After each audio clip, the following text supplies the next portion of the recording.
সবাই সন্ধ্যার নাস্তায় খেয়েছে ফালুদা। আমি ফালুদা বানিয়েছি আজকে। আমি কাজ করছিলাম, যার জন্য আমি আর খেতে পারিনি। তো আমি এখন এই যে আমার ফালুদা নিয়ে বসে গেছি। আমার আবার ফালুদা জিনিসটা একটু বেশি পছন্দ, কম খেতে পারি না। তো বড় বাটিতে নিছি, এই যে সবাইকে গ্লাসে দিছি। আমি চালাকি করে শেষে খাচ্ছি যেন একটু বেশি খেতে পারি।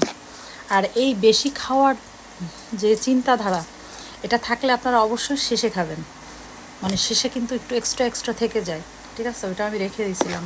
তো যাই হোক, শেষে আমার ভাগে অনেক বেশি পড়েছে। আর ফালুদা বলে কথা, একটু বেশি না খেলে হবে?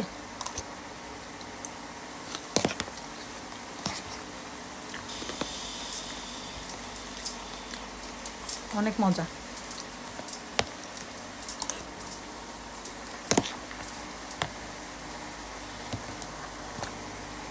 এটা হচ্ছে বেশি খাওয়ার ট্রিক্স, বাটি ভরে।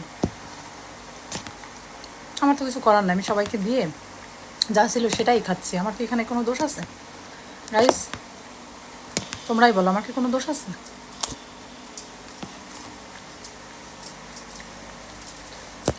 Bye bye.